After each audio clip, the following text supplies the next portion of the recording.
À compter des 16e, puis après ça au 17e et au 18e siècle, on va voir la création d'un nouveau type d'État en Europe, un nouveau type d'État qui va venir remplacer le système féodal qui était devenu désuet. On l'a vu à la fin du Moyen Âge par exemple, la montée de la bourgeoisie, puis après ça sera encore renforcé avec le mouvement des découvertes, avec l'avancée de l'humanisme et tout ça. Il y a une bourgeoisie, en quelque part, qui va certainement remettre en question le pouvoir des seigneurs, et en même temps, il y a une royauté qui cherche à se renforcer également. Donc, ce qu'on va voir, c'est la naissance des États modernes. Ce sont des États qui possèdent des caractéristiques bien particulières. Ce sont des États qui sont maintenant unifiés et centralisés, c'est-à-dire que donc le pouvoir ne reposera qu'à un seul endroit, ce sera la résidence royale. Et ce sont des États qui vont être souverains, donc des États qui vont être particulièrement jaloux de protéger leurs frontières. Euh, on va voir que ce type de gouvernement-là, c'est ce que je vais expliquer, ce type de gouvernement-là vont prendre différentes formes. Donc, cet État moderne peut prendre différentes formes. Donc, dans cette Europe des 16e, 17e et 18e siècles. On va voir, par exemple, l'absolutisme se développer en France et en Espagne. C'est un type d'État moderne. On va voir également la monarchie parlementaire s'implanter en Angleterre. Et aussi, on aura un troisième type d'État, c'est ce qu'on appelle le despotisme éclairé. J'essaierai d'expliquer du mieux que je peux comment ça fonctionne. Donc, ça, on va retrouver ça, ce despotisme éclairé, en Autriche, en Prusse et en Russie. Bon, donc je parlais d'États qui possèdent quand même un certain nombre de caractéristiques communes. Ben là, justement, une des principales choses qu'on remarque d'une certaine manière euh, avec ces monarchies-là, ben, c'est qu'on va parler que les monarchies vont disposer de monopoles. Qu'est-ce que je veux dire par là? Ben, par exemple, le monopole sur l'armée.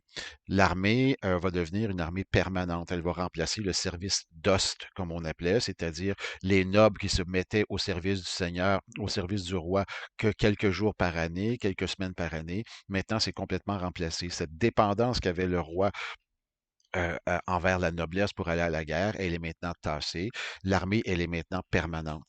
Donc, c'est qui forme cette armée-là? Ben, c'est le roi qui forme l'armée et qui la compose. Ben, ce sont des habitants, des sujets du roi.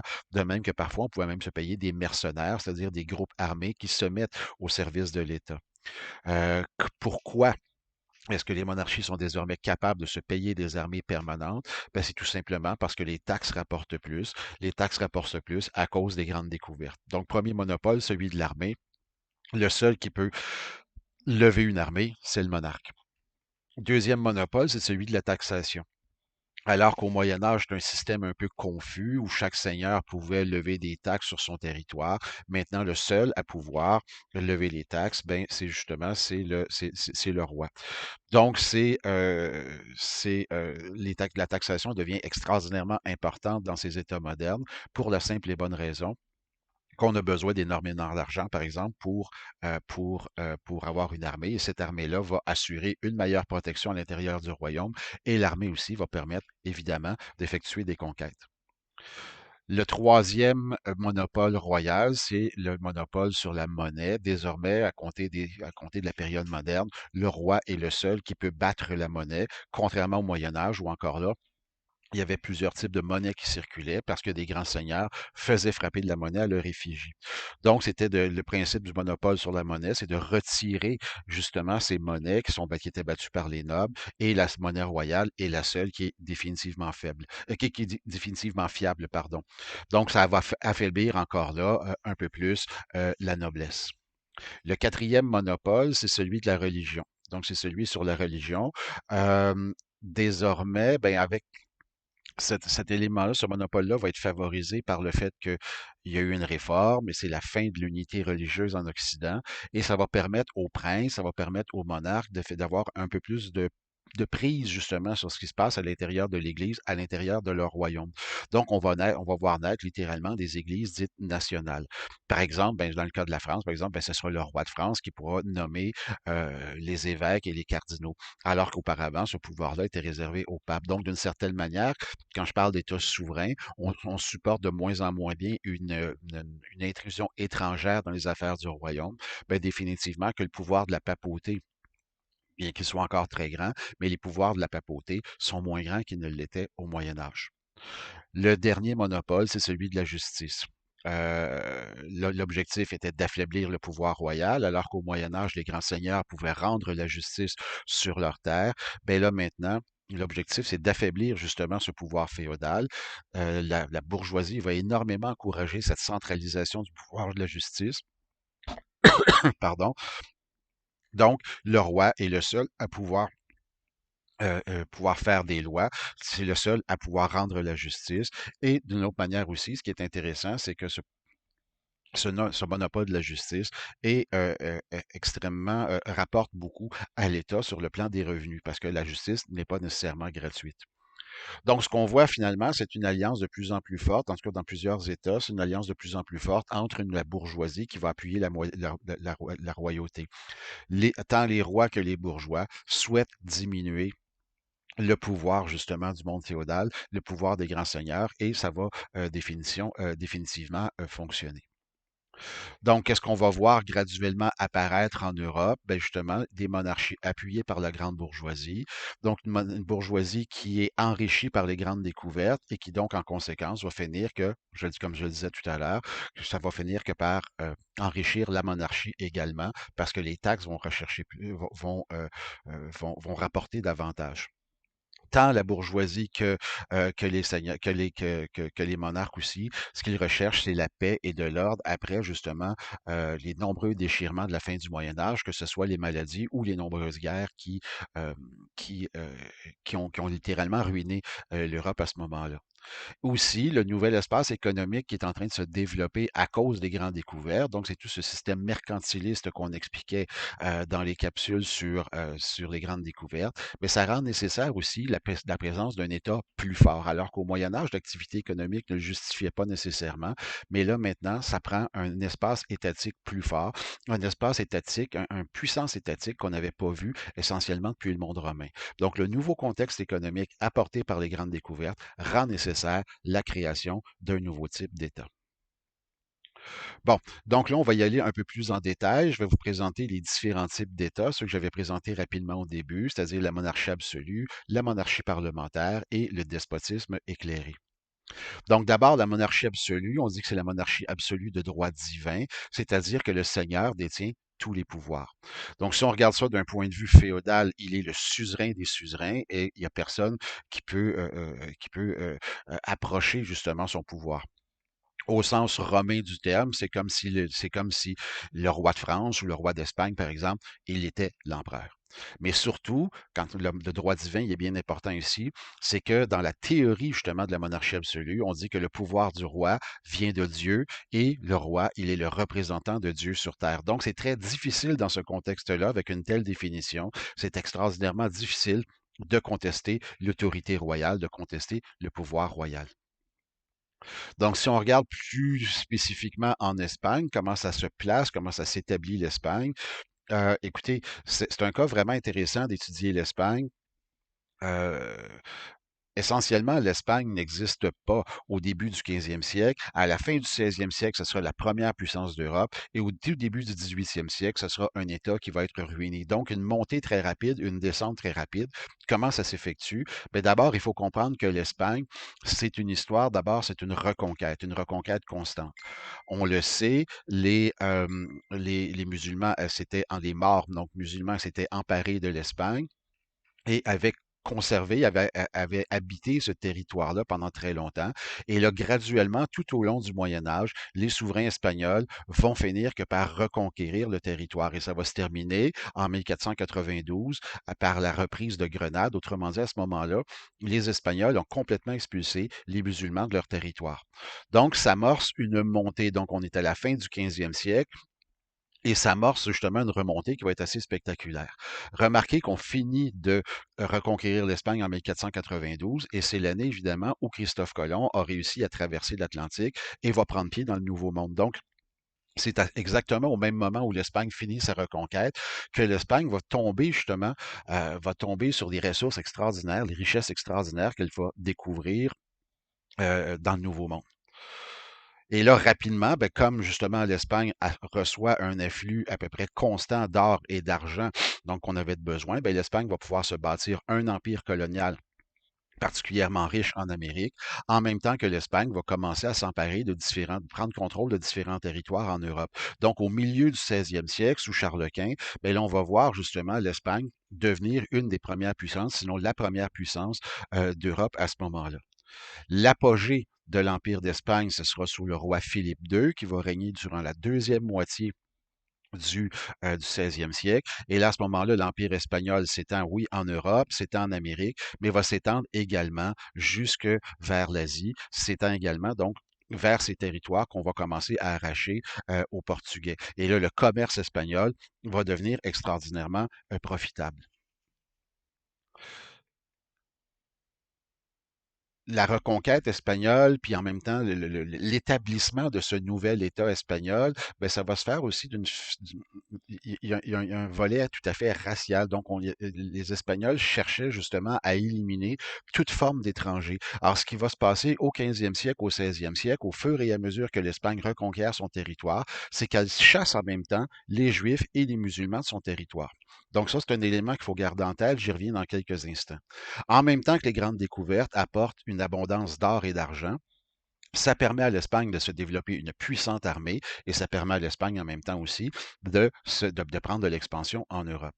Cependant, derrière la brillance de tout ça, il y a un côté un peu plus sombre qui annonce déjà, justement, il y a des éléments déjà qui sont présents en Espagne qui annoncent la chute de l'Espagne. Premièrement, l'expulsion des Juifs et des musulmans, ben, c'est la perte d'une expertise dans le monde des affaires et des finances. C'est indéniable. De telle sorte qu'il n'y a pas personne nécessairement prêt en Espagne à occuper cet espace-là qu'occupaient les Juifs et les musulmans. L'abondance d'or et d'argent a bien permis à l'Espagne, effectivement, de se constituer une armée solide, mais en même temps, l'abondance d'or et d'argent fait en sorte que les Espagnols vont essentiellement se contenter d'acheter des produits dont ils ont besoin à l'étranger, l'acheter à l'extérieur plutôt que se développer une bourgeoisie, plutôt que de développer une économie espagnole. Les Espagnols, à cause justement de l'abondance de leur richesse, vont aller acheter des produits ailleurs. Essentiellement, donc, quand on regarde ça au final, essentiellement, cet argent-là qui vient des Amériques et qui va contribuer au développement de l'Espagne, bien, ça va contribuer davantage au développement d'une classe d'affaires en Angleterre et d'une classe d'affaires dans les Provinces-Unies. Donc, en termes, cette abondance-là d'or et d'argent va essentiellement nuire à l'Espagne dans la mesure où elle ne se développe pas, elle ne se développe, où elle ne développe aucune bourgeoisie. Éventuellement, ben, cette abondance d'or là, qui rentre en Espagne, bon, ben, on atteint un apogée au début du 17e siècle, mais rapidement, les réserves d'or qu'on retrouve dans le Nouveau Monde vont s'épuiser. Et au fur et à mesure que chutent justement les importations de métaux précieux vers l'Espagne, de l'Amérique vers l'Espagne, ben, l'Espagne va graduellement s'effondrer. Et qu'à la fin du 17e siècle et au début du 18e siècle, l'Espagne, elle est ruinée et va entreprendre une période assez sombre et va commencer graduellement aussi à perdre de la puissance sur le plan colonial et perdre de l'importance aussi en Europe. Donc, pauvreté, diminution graduelle de l'Empire, la population, voire même elle est en baisse, il y a des maladies, il y a des gens qui vont émigrer, mais donc de façon générale, l'Espagne entre dans une phase assez difficile à compter de la fin du 17e siècle et du début du 18e siècle. L'autre cas intéressant quand on parle de monarchie absolue, c'est évidemment le cas de la France. La France est particulièrement bien placée justement pour se développer comme ça. Le contexte est favorable en France pour l'établissement d'une monarchie absolue. D'abord, ben, avec la fin de la guerre de 100 ans, ben, il y a des choses qui vont se tasser. Comme je le disais tout à l'heure, d'abord, il y a une recherche, tant chez les bourgeois que chez les monarques, une recherche un peu de paix et d'ordre après des siècles de troubles. Et la fin de la guerre de 100 ans, à la fin de la guerre de 100 ans, la France se retrouve dans une situation où tout d'un coup, il y a comme une unité nationale. C'est comme si les Français s'étaient regroupés derrière la personne du roi pour justement chasser les Anglais d'Angleterre.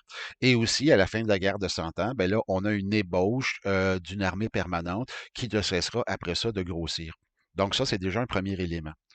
Deuxième élément intéressant, ben, c'est qu'il y a un roi au 16e siècle qui s'appelle Henri IV, qui s'est converti du protestantisme au catholicisme. Donc déjà, ça c'est intéressant. Et lui, ben, il va tout faire, ce roi-là qui va régner donc à la fin du 16e siècle et au début du 17e C'est le roi qui va mettre fin aux tensions religieuses d'une certaine manière en France, en permettant une tolérance religieuse, en permettant aux protestants, par exemple, de pratiquer librement leur religion. Et la fin des guerres de religion, ben, ça a ramené justement beaucoup de stabilité en France. Troisième élément qui montre que c'est très favorable, le contexte est très favorable à l'établissement d'une monarchie absolue, c'est l'extraordinaire longévité des rois de la famille des Bourbons. Donc, si on regarde à compter d'Henri IV, qui prend le pouvoir en 1589, et Louis XVI, qui va régner jusqu'à autour de donc 1789. Donc, en 200 ans, on ne compte que 5 rois. Autrement dit, ces rois-là sont là très longtemps au pouvoir, donc de telle sorte qu'il n'y a pas de, il y a pas de flou, il n'y a pas d'incertitude au moment des successions. Tout se passe dans l'ordre et il n'y a pas de tension sur ce point-là. Donc, les rois Bourbons sont extraordinairement en santé, appelons ça comme ça. Bon, l'apogée, justement, de la monarchie absolue en France, c'est sous Louis XIV. Il va régner pendant 72 ans, donc de 1643 à 1715. C'est vrai qu'il entre sur le trône à 5 ans. On va gouverner à sa place jusqu'à sa majorité, mais vers l'âge de 20 ans, Louis XIV va assumer le pouvoir seul et va le conserver pendant très longtemps. La longue présence au pouvoir de Louis XIV, on parle il y a une stabilisation de l'administration. Et là, il y aura des ministres bourgeois. En fait, Louis XIV va littéralement, systématiquement tasser de son entourage les conseillers qui proviennent de la noblesse et va les remplacer par des ministres bourgeois dont il aime le dynamisme. Aussi, ce que va faire Louis XIV, c'est qu'il va introduire la notion des intendants, c'est-à-dire ce sont des personnages qui vont aller gérer les provinces au nom du roi, et ce sont des personnages qui ne se rapportent qu'au seul roi. Donc, autrement dit, l'administration royale va prendre en main littéralement l'administration des différentes provinces et voire même l'administration des colonies. On connaît bien l'histoire de l'intendant Talon, par exemple, en Nouvelle-France. Le troisième élément qui est intéressant quand on parle de l'apogée de Louis XIV et qu'il assoit littéralement son pouvoir, c'est la construction du Palais de Versailles. Donc, ça sera toujours un chantier finalement, le Palais de Versailles. Les différents rois y rajouteront toujours des bouts. Mais donc, ça commence avec Louis XIV, ça poursuivra avec Louis XV et après ça Louis XVI. Donc, littéralement, le Palais de Versailles va devenir un lieu de divertissement. Ça va devenir littéralement un parc d'attractions pour la noblesse. Et donc, ça va permettre à ce moment-là de limiter le pouvoir de la noblesse en les réduisant, en les forçant littéralement à se livrer des petites intrigues de cour, mais en ne participant pas réellement aux affaires de l'État. Alors, le palais de Versailles, c'est à mon avis le symbole, le poster littéralement de ce qu'est la monarchie absolue. C'est le pouvoir royal. Donc, de la cour d'entrée à l'orangerie. Donc, ce sont des bâtiments qui vont s'ajouter, s'ajouter, s'ajouter, toujours justement, et on va livrer ce sera des lieux de fête où la noblesse va finir que par se ruiner. Et là, ben, ça va permettre littéralement à la bourgeoisie d'occuper cet espace qui est libre, laissé libre par la noblesse dans l'entourage du pouvoir. Donc, on le voit avec la galerie des glaces, on le voit avec les nombreuses pièces, bon, le salon de la guerre à gauche et le salon de la paix à droite, différentes pièces comme ça qui seront décorées par les plus grands artistes de cette époque-là. Donc, des pièces absolument fabuleuses où le roi va pouvoir conduire ses affaires, va pouvoir mener ses affaires, où finalement, il y aura un cérémonial absolument formidable et où donc, comme je le disais, ça finit que par domestiquer la noblesse. Vous voyez ici, par exemple, la chambre de la reine. Donc, ce sont des lieux, ce sont des pièces qui sont somptueux, qui sont riches, mais c'est surtout en quelque part aussi qu'il faut comprendre le coût de cette entreprise-là, ben, ça va finir que par taxer le royaume d'une certaine façon. Donc, on va retrouver un peu partout des jardins décorés euh, par des, euh, par des fontaines, comme par exemple ici le bassin de Neptune, ou toutes sortes de fontaines comme ça. Ça va être une véritable féerie pour ceux qui vont y vivre. Et donc, c'est un endroit qui est presque magique, je dirais. Mais c'est que ça permet au roi de garder près de lui cette noblesse qu'il a rendue et cette noblesse que Louis XIV a rendue essentiellement inutile.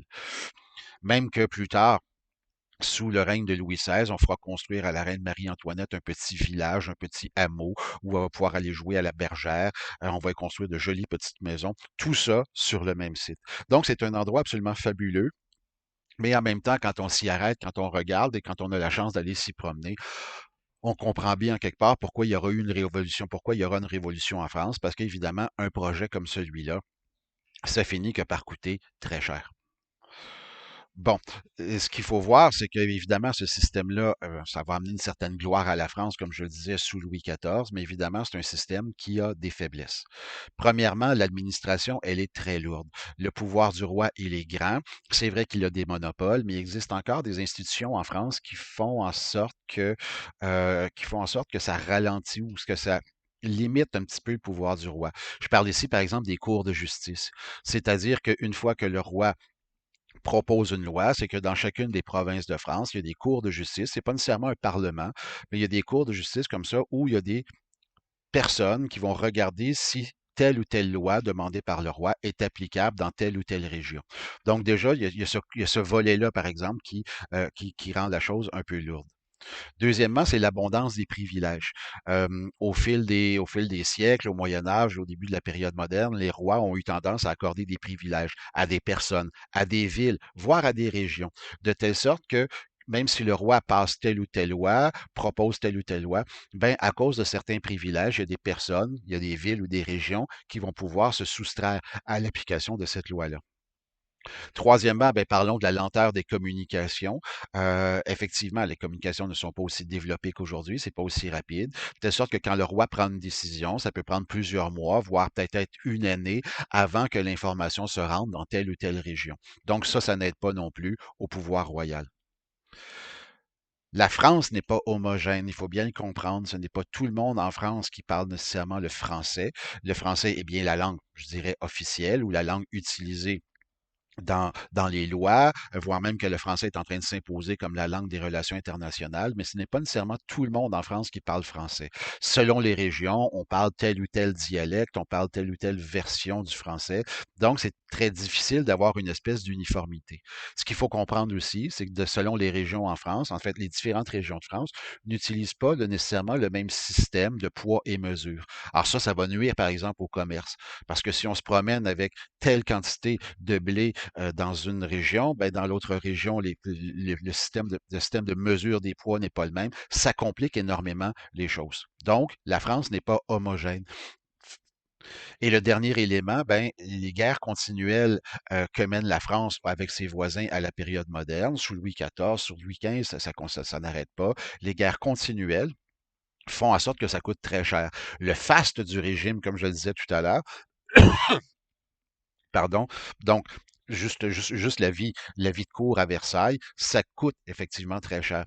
Faisons juste penser que l'armée française compte en temps de paix 300 000 soldats qu'il faut payer, vêtir, nourrir, armer. Donc, ça coûte très cher. Évidemment, quand la France va en guerre, il y a encore davantage de soldats. Mais donc, ces coûts-là qui sont fixes, ça finit que la France s'embarque dans une espèce de spirale de déficit financier chronique. De telle sorte que, effectivement, la France va connaître un siècle de gloire, va prendre de l'expansion sous Louis XIV, mais au moment où Louis XIV meurt en 1715, la France est au bord de la banqueroute. Et ça, j'en reparlerai davantage quand on abordera la question de la Révolution française. Autre type d'État qu'on va reconnaître en Europe à ce moment-là, c'est la monarchie parlementaire qu'on va retrouver en Angleterre. Pourquoi la monarchie parlementaire? Ben, en fait, c'est un État qui possède des caractéristiques d'un État moderne, mais il est vraiment différent du modèle, par exemple, français ou espagnol. Donc, c'est quoi les différences du modèle anglais? D'abord, en Angleterre, depuis le 13e siècle, depuis la Magna Carta, on va avoir un Parlement. Ce Parlement anglais va se bâtir, va se structurer au fil des siècles, et on aura un Parlement qui va compter deux chambres. Premièrement, il y a la Chambre des Lords qui va, lui, regrouper les grands nobles du royaume. Et on a une autre chambre, celle qu'on appelle la Chambre des communes, va regrouper, on va retrouver à la Chambre des communes la petite noblesse des campagnes et les bourgeois. Et ces deux parlements-là euh, vont limiter les pouvoirs du roi, c'est ça, notamment sur la question de la levée des taxes. Le roi en Angleterre ne peut pas lever de taxes sans avoir de l'autorisation du Parlement. De même qu'en Angleterre, le roi ne peut pas partir en guerre, ne peut pas déclencher la guerre s'il n'a pas l'appui du Parlement. Et là, ce qui est vraiment intéressant aussi du cas anglais, on l'a vu en France, oui, il y a des bourgeois qui gravitent autour de autour du pouvoir, donc ils sont les conseillers du roi, mais ils ne détiennent pas nécessairement beaucoup de pouvoir. En Angleterre, les bourgeois sont déjà au pouvoir, ce qui est quand même intéressant. Et donc, ces parlements sont fort, sont fort importants. Bon, il va y avoir une tentative d'implantation d'un régime absolutiste en Angleterre. Vers la fin du Moyen Âge, début de la période moderne, il y a effectivement des tentations de certains souverains d'essayer de reprendre du pouvoir des mains de ce Parlement. Bon, la France, faut voir, excusez, pardon, pas la France, mais l'Angleterre. Il faut voir que l'Angleterre, elle est affaiblie. La noblesse anglaise va s'affaiblir graduellement à cause de la guerre des Deux Roses. Donc, c'est une guerre qui va opposer deux grandes familles royales, deux grandes familles de nobles en Angleterre, les Lancaster et les York. C'est une guerre qui va ravager l'Angleterre entre 1455 et 1485. Et d'une certaine manière, la noblesse anglaise va s'en retrouver un peu affaiblie. Et c'est là que je vous l'ai dit, il y aura une tentative de la part des rois, voyant justement cette faiblesse de la noblesse, de s'emparer davantage de pouvoir. L'autre élément qui différencie l'Angleterre aussi d'ailleurs en Europe, c'est que le souverain est le chef de l'Église. Et ça, c'est bien important parce que à partir de Henri VIII, donc, on va écarter littéralement un concurrent, c'est-à-dire l'Église jouait, le pape avait donc un rôle très grand à jouer dans les affaires anglaises. Donc, tout d'un coup, les souverains anglais n'ont plus à se, à se soucier de la présence de l'Église romaine dans ces terres. Ça va permettre également à la couronne anglaise de mettre la main sur les biens de l'Église. Et ça va enrichir énormément la couronne britannique. Et aussi, de façon fort habile, les rois d'Angleterre vont redistribuer des terres parmi la population, redistribuer des terres qui appartenaient à l'Église. Donc ça, évidemment, c'est un cas, c'est le modèle anglais est un peu différent de ça. Va arriver donc dans ce début de période moderne l'ère élisabéthaine, c'est-à-dire c'est la période durant laquelle va régner Élisabeth Ier, c'est la fille d'Henri VIII, et elle va stabiliser, pardon, elle va stabiliser le pouvoir anglais. Elle rétablit les finances, elle va respecter le pouvoir du Parlement pendant un temps, et elle va ramener la paix religieuse en introduisant les grands principes de l'anglicanisme. Ça, je l'avais déjà expliqué quand on a parlé de la réforme. Sauf qu'après Élisabeth, quand elle meurt, elle sera remplacée par une autre branche de famille et ça va arriver justement une révolution en Angleterre au milieu du 17e siècle. C'est ce qu'on va appeler la révolution puritaine.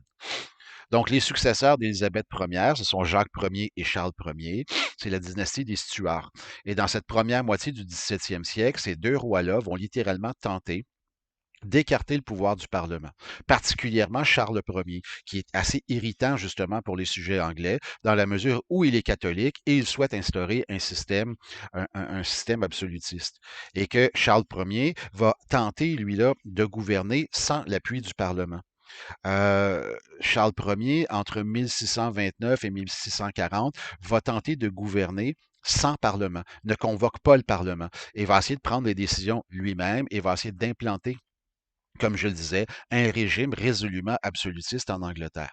Mais c'est là que va s'organiser une résistance sur le territoire anglais et c'est là qu'on va voir justement une espèce de guerre civile qui va éclater et qui va durer grosso modo pendant toutes les années 1640, donc de 1642 à 1651.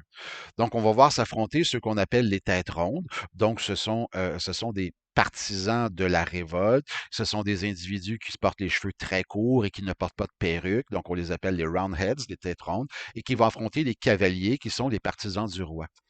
Et au terme d'un combat qui est assez âpre, là, on va s'entendre que l'histoire de l'Angleterre, elle est particulièrement violente.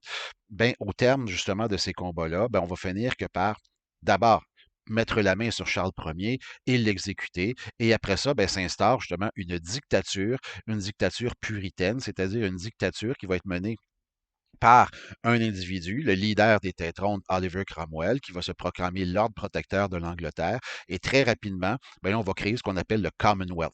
Autrement dit, c'est le bien commun. Et donc, on va abolir la monarchie en Angleterre, on va abolir la Chambre des Lords, on va abolir l'Église anglicane et qu'on va implanter un système qui est puritain.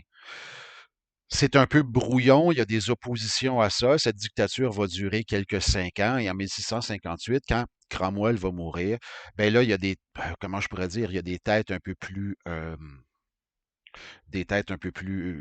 moins énervées qui vont reprendre le contrôle de la situation et on va rétablir, on va éliminer finalement tout ce qu'avaient mis en place les puritains et on va rétablir la monarchie. Et là, on va ramener deux rois, Jacques II et Charles II, qui vont revenir au pouvoir. Ce sont les Stuarts. Et les Stuarts, qu'est-ce qu'ils vont faire différent? À rien. Ils vont recommencer littéralement à essayer de diriger l'État de façon absolutiste. C'est le retour des confrontations. Bon, évidemment, ça semble un peu compliqué tout ça. Vous pourrez retrouver des éléments dans votre bouquin là-dessus, sauf que c'est pas nécessairement si compliqué. Mais ce qu'il faut comprendre donc de ce 17e siècle en Angleterre, c'est qu'il y a de réelle volonté de la part de la dynastie des Stuarts d'implanter un régime de souveraineté absolue en Angleterre et qu'il y aura une résistance de la part de la noblesse et aussi des bourgeois. Et là, ce qui va se passer en 1688, c'est qu'il y aura une révolution, une seconde révolution très importante en Angleterre, et cette seconde révolution va amener des changements majeurs. On va d'abord chasser le roi Charles II et on va mettre à la place, Jacques II, pardon, et on va mettre à la place un roi et une reine, William et Marie. Marie est la fille du roi d'Angleterre et on va placer sur le trône, elle, donc Marie, et son mari son mari qui est un chef protestant très important des Provinces-Unies. C'est William et Marie, William d'Orange. Donc, ils s'installent sur le trône. On a encore souverain, dirait-on. Sauf que là, ce qui va se passer, c'est qu'en Angleterre, on n'a pas droit à un deuxième échec. La révolution puritaine, elle avait été ratée un peu. Et alors là, donc, ce qu'on va décider en Angleterre, c'est de forcer les rois à accepter un document qui va aider à gouverner. C'est le Bill of Rights de 1689. C'est une espèce de contrat social qui s'établit le roi, entre les souverains et le peuple. Essentiellement, ce document-là affirme que les gouvernements sont créés par le peuple et que si les gouvernements ne respectent pas finalement la volonté populaire, on a le droit de renverser les gouvernements. Donc, c'est un document qui est fondamental et ça va justement introduire une nouvelle façon de fonctionner en Angleterre et ça va amener justement une espèce d'équilibre entre le pouvoir du Parlement et le pouvoir royal. Et ça va permettre d'une certaine façon aussi à l'Angleterre d'éviter les troubles que vivront d'autres monarchies en Europe, des troubles révolutionnaires. Ça va amener une stabilité politique en Angleterre. Aussi, justement, avec ce Bill of Rights et cette révolution glorieuse, cette glorieuse révolution, pourquoi est-ce qu'on l'appelle comme ça? Parce qu'elle s'est déroulée sans un bain de sang. On va introduire la notion, par exemple, d'habeas corpus. Donc, une notion où le pouvoir, un- une façon de faire qui fait en sorte que le pouvoir royal ne peut plus arrêter arbitrairement ses sujets, qu'on aura le droit à avoir des procès devant les pairs. Donc, autrement dit, l'Angleterre va entrer doucement, après un siècle, le 17e, d'affrontements constants entre pouvoir royal et parlement. Ben là, justement, on va terminer le siècle de belle façon en introduisant des concepts nouveaux qui s'inspirent d'idées nouvelles, d'idées qui viennent des Lumières. Et comme je le disais, ça va permettre à l'Angleterre d'assurer justement d'affronter le futur de façon un petit peu plus calme que ce qui va se passer, par exemple, au 18e siècle dans le reste de l'Europe. Le troisième type d'État qui est intéressant, un autre type d'État qui est intéressant, ce qui est vraiment une expérience vraiment unique à ce moment-là en Europe, c'est la République des Provinces-Unies. Alors, c'est un territoire qui va se créer à partir de territoires qui appartenaient à l'Espagne. Et il y a 7 provinces, justement, dans ces Pays-Bas, 7 provinces qui étaient protestantes, qui vont s'extraire, justement, de l'Espagne et qui vont former un nouvel État. 7 États protestants qui se séparent et qui vont former un nouvel État qui va s'appeler, justement, qu'on va appeler les Provinces-Unies. C'est intéressant parce que ce sont des États, donc ces 7 États jouissent d'une très grande autonomie, mais ce sont des États qui vont faire en sorte, qui vont fonctionner aussi avec un Parlement fédéral, c'est-à-dire qu'il y a un endroit qui va traiter justement des choses communes à chacun des 7 États. C'est par exemple le commerce international, ce sont les colonies et toute la question religieuse. Mais pour tout le reste du fonctionnement, chacune de ces provinces-là va avoir une très large autonomie. Donc, c'est une république véritablement bourgeoise. Donc, comme je dis, chaque État demeure autonome et que le gouvernement fédéral s'occupe de politique étrangère, de colonies et de religion. Et surtout, c'est un État qui va avoir une très grande tolérance religieuse et que ça va devenir les Provinces-Unies un refuge pour les différents dissidents religieux qui étaient poursuivis, pourchassés dans tel ou tel pays en Europe à ce moment-là. Et c'est un État qui va devenir extrêmement dynamique et rapidement, justement, cette république de bourgeois, cette république-là, qui est donc, ce n'est pas une royauté, c'est une république de bourgeois, vont commencer à faire des États, vont commencer à faire des affaires sur la scène internationale. Il va se constituer un empire colonial qui est assez grand. On en avait parlé pendant dans la capsule des grandes découvertes. Et surtout, justement, les Provinces-Unies vont devenir un centre financier, un centre bancaire tout à fait innovateur pour l'époque.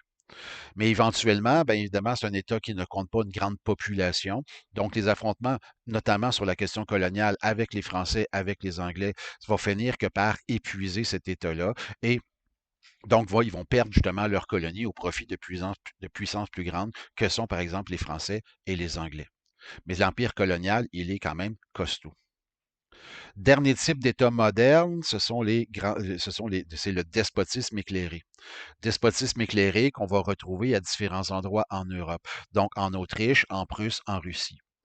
Donc, ce sont des États où la noblesse elle est extraordinairement puissante et où la bourgeoisie est particulièrement faible. Donc, les gouvernements, les royautés, les souverains vont être obligés de composer avec cette noblesse puissante et vont faire alliance ensemble pour développer un type d'État un peu original. Donc, que ce soit à Vienne avec le palais de Schönbrunn euh, où, où règne justement qui est le centre du pouvoir de l'Autriche, ou le palais des Hohenzollern en Prusse, où règnent justement les souverains de la Prusse, ou que ce soit le palais des Tsars à Saint-Pétersbourg, qui est le centre du pouvoir justement de la Russie. Il va se développer justement des gouvernements qui prétendent gouverner en s'inspirant de la pensée des Lumières. Donc, ces philosophes qui essayent de réinventer la façon qu'on a de concevoir le monde. Donc, ce sont des despotes, écoutez, on va s'entendre, ce sont des monarques absolus, mais qui prétendent gouverner et effectuer des réformes pour le bien-être du peuple. Bon, on va bien se comprendre que c'est un petit peu fumiste comme approche. Mais bon, on pense par exemple à Frédéric II de Prusse. Il a le regard vraiment sympathique. Et lui, il va annoncer justement qu'il va mettre fin aux tortures arbitraires, il va tenter de réformer l'éducation, va essayer d'implanter l'idée de la liberté de presse dans son État, mais en même temps, il va maintenir le servage dans son État. Donc, pour le bien-être du peuple, maintenir le servage, je ne sais pas. On peut se poser des questions. Catherine II de Russie, c'est la grande amie des philosophes. Elle correspond avec des dizaines et des dizaines de grands philosophes.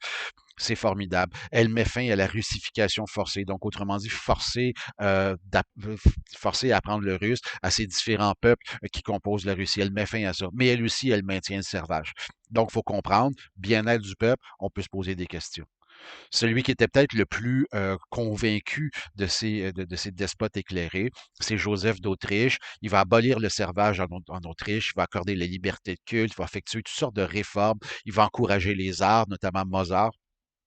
Mais en bout de ligne, ben, ces réformes sont menées un petit peu à la va comme je te pousse, c'est un peu tout croche, et éventuellement, à son décès, l'Autriche va redevenir un État assez autoritaire.